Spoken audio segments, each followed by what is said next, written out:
It's easy to run from the past, to run from the goals you'd set when the deadlines arrived, or at least it's easy to convince yourself that running from the past and forgetting it is even possible.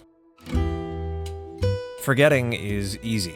Accountability is difficult. Looking back on the past is difficult. Accepting that time is fleeting and it could have been spent better is difficult, which makes the end of the year especially hard as that fleeting feeling is never more present. Right here and right now, the year is at an end. Time's up. No do-overs, nothing like that. The year's almost over. And no matter how much I run and how much I try to forget the fact that I set goals for this year last year this time, eventually they're going to catch up to me. Eventually, I'll have to acknowledge them. But at the moment, that's not what I wanted to do. I was bargaining for more time. What would the world even be like if you could genuinely forget the past? What if the past wasn't always with you? What if it really was just as simple as getting in your car and driving away? I don't think it's something anybody knows, yet it's something almost everybody tries to do, despite the fact that that's not how life works. Trying to forget the past was a failed plan from the start. No matter how far you go, how fast you run, or how much you want to forget, it's a futile endeavor. And if your goal is at all to make a plan for the future, well, sooner than later you're going to have to wake up and face the facts. At the end of the day, it doesn't really matter what you do. The past will always be with you, and it's much better to learn from it than run from it.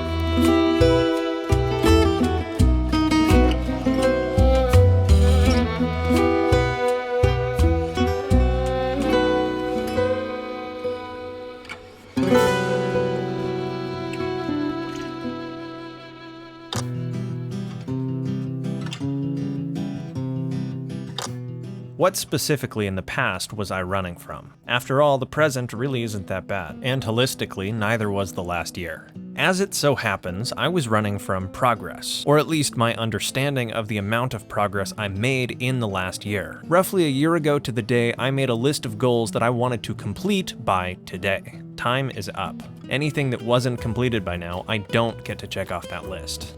And no matter how much I try to avoid it, eventually I'll have to figure out what I did or did not accomplish. After all, goals really don't mean anything unless you hold yourself accountable to them. So the first step towards creating good goals for the upcoming year is to understand what I did or did not accomplish in the goal list from last year.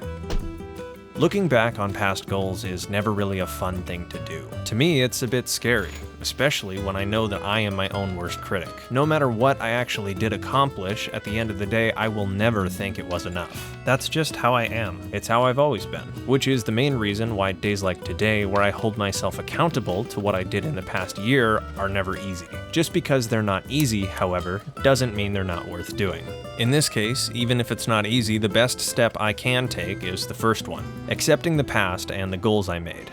1 year ago, I had spent the last 5 months starting a YouTube channel. That time, I had a whopping 215 subscribers. For the TT, our next large project, which I've mentioned a few times now, is definitely going to be the wrap. I'm incredibly curious what a stock block slightly bigger turbo can do, so switching up the turbo setups in the upcoming year is a really serious possibility. Something like proper BorgWarner KO4s. The final goal I have for the channel, and one that is tentatively a wild card, but more than likely given my disposition, a for sure goal, is going to be to get or introduce a third project for the channel.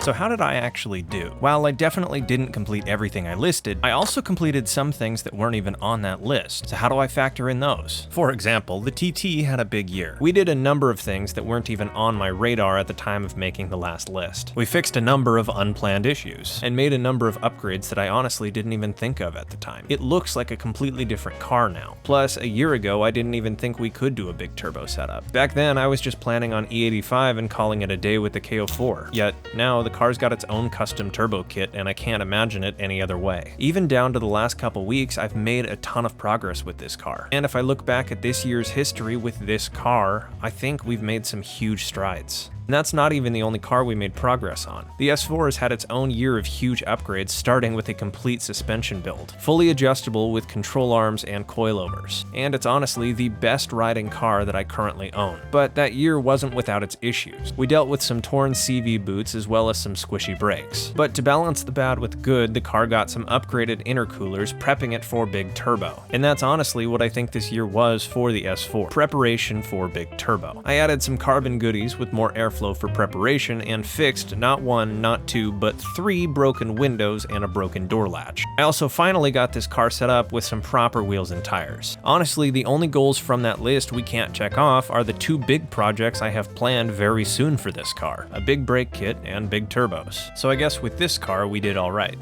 And here's where checking stuff off the list gets kind of fun. I mentioned I was looking to pick up a 3rd project. And I did. And even though I only had this car part of the year, I've actually done quite a bit to it. Pretty much immediately after buying it, it got a full tune-up. Valve cover gasket, distributor caps, spark plugs, and you name it. And not long after that, the car got a lot stiffer with some chassis reinforcement as well as a rear sway bar. I also managed to squeeze in reupholstering the front 2 sports seats and installing some track brakes with active cooling. And the E30's year wouldn't be complete without a number of issues to go along with all the modification. Overall though, even though we've only had this car a little bit, we've made a tremendous amount of progress, and I'm excited to plan it into our next year. So, overall then, the goals I set last year, how did I actually do? To be honest, I would say pretty well. The only goals I can't check off the list are ones I have parts on the way for right now. Everything else went quite well, actually. And even though it wasn't a perfect year, I believe I've grown a lot from it. After all, the goals themselves matter a lot less than what you learn progressing towards completing them. So hopefully I'll get the same satisfaction from the goals I set this year. A couple days and a Christmas later, I came back ready to set my goals up for the upcoming year. Should be pretty easy, right? I mean, at the moment, I've got 3 cars with a number of things they each need, but that's gotta be too simple. I mean, I can't just write down the list of what everything currently needs. Then it would just be a list of things I could check off without actually learning anything. After all, aren't these goals really just something I'm using to push myself to do more? They were a motivation last year, but what if the ones I write this year aren't? What if they're not good enough? If I make them too easy, I won't learn anything. But if I make them too difficult and don't accomplish any of them, I'll get discouraged. Plus, it's not like I can just copy the ones I made last year. At this point, I really didn't know what to write down. I was spiraling with a completely empty page, and little did I know how bad it would actually get.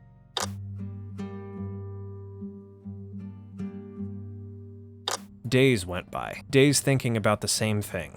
Goals, and how to write them. Good goals are hard to write. Or I guess it's better said that it's hard to write good goals well. If you easily achieve all your goals, you've made them too easy, and if you struggle to meet any of them by year's end, you've made them way too hard. And it's a misconception that failing to meet every goal you put down on that list is a bad thing. I feel like you want your total list of goals to always be slightly out of reach. Otherwise, there's no real motivation to reach for them.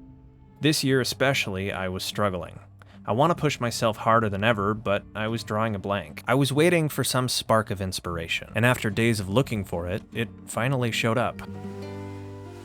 Actually, that's a half-truth. Turns out the answer had been with me the entire time, something I'd been carrying along with me. The past was always there. The goals I set last year were always there, and all I had to do was take the step from acknowledging them to learning from them. But I can't just copy the past, copy the goals from last year and adjust them slightly to what we have now. That would be an improper use of the hindsight that we have, an improper use of those goals we set and what we know about how we responded to them. That's not how to do it. We want to understand the past. In this case, how we did with our previous goals. Bring it with us, and then use that understanding to plan out our future. Taking the past, accepting it in the present, and using it to define our future. That is how I want to set goals.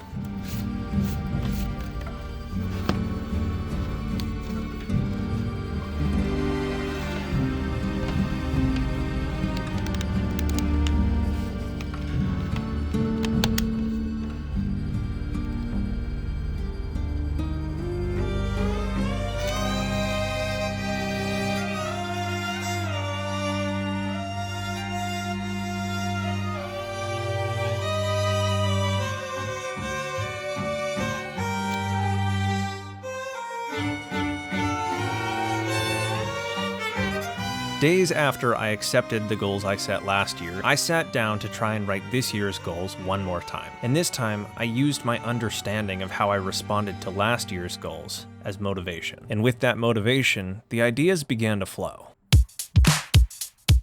I figure the best way to break these goals down is to go car by car like last year, starting with, of course, the original, the TT. And even though I've had this car the longest, it's still got a ways to go before I would consider it done. In the short term, I would like to finish the fueling upgrades we did to the car and max out what this car can do with the new turbo on the stock block. And really, we're just injectors and a tune away from that. After that, I'd really like to focus on quality with this car. There's some issues in the wrap that I'd like to correct, plus the interior could use a good amount of work, like better seats and swapping out some broken trim. I also want to fix the window. But the big goal for this car this year is learning how to put forged internals into an engine. And I think if we can accomplish all of those, the car will be pretty much exactly where I want it. Next up would be the S4. Similar to the TT, I've had this one for a while, so there's a number of big things that are on the way. First and foremost, big brakes have been purchased and are on the way. Really, I'm just waiting on parts and then I'll go through all of that in depth. And pretty quickly after those brakes are on, I'm going to turn my sights to swapping out the KO3s. It's going to be a massive learning experience for me, but it'll be well worth it in the end. And swapping turbos on this car is quite the process, so we're going to upgrade and swap a lot of parts while the engine's out. Should be quite a bit of fun. I'd also like to revisit the exterior of this car. We've had the wrap on this car for a while now, and honestly that material's only designed to last so long. So likely this year I'll figure out if I want to rewrap it or paint it. And if I do all of that, I think this car will be pretty much exactly where I want it to be. The E30 is the car I have had the least, so it's the car that has the most to do. We've done a rear sway bar, but I think it's worth really diving into this car's suspension. I want to make sure we don't have any failing bushings, as well as potentially replacing the shocks and springs. Even though they're aftermarket, I don't know how long they've been on there. I'm also looking at swapping steering racks, swapping to an LSD, as well as a whole host of fixes and maintenance to get this car up to snuff. This year I'll also decide between ITBs and turbos and likely do whichever one I decide. And honestly, I don't think we could go wrong either way. Like I said, this car is very early in the build since it's the newest, so there's a lot I have planned for it. I was originally planning to paint the car, but the patina is kind of growing on me, so we'll see what happens there. After all, if we went turbo, it would be a total sleeper. And the only goal I'm going to directly copy from last year happens to be about getting another project car. Especially with the TT and the S4 being so close to what I would consider perfect. I'm definitely keeping my eyes open. I've got quite a few different fun ideas for cars that would make a good addition to the collection, but I'm always open to suggestion. And the odds I pick up another project for the channel in the future are guaranteed.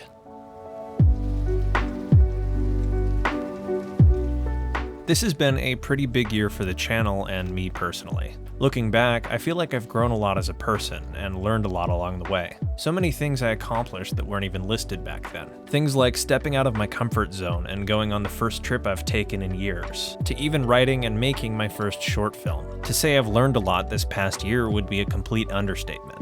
And all of this has me thinking about earlier and how differently I saw all of this, how differently I saw the past. I was trying to run from the past for fear of not meeting the goals I had set. I was missing the whole point. Running from the past is not a way to learn from it. Working to understand the past within the context of the present is. And I feel like without that understanding or that acceptance of the past, any goals you set for the future are uninformed and almost pointless. Since you can't run from the past, you might as well look back on it and learn from it. And over the course of the last year, right now, looking back, I have learned a lot, and I wouldn't change a single bit of it.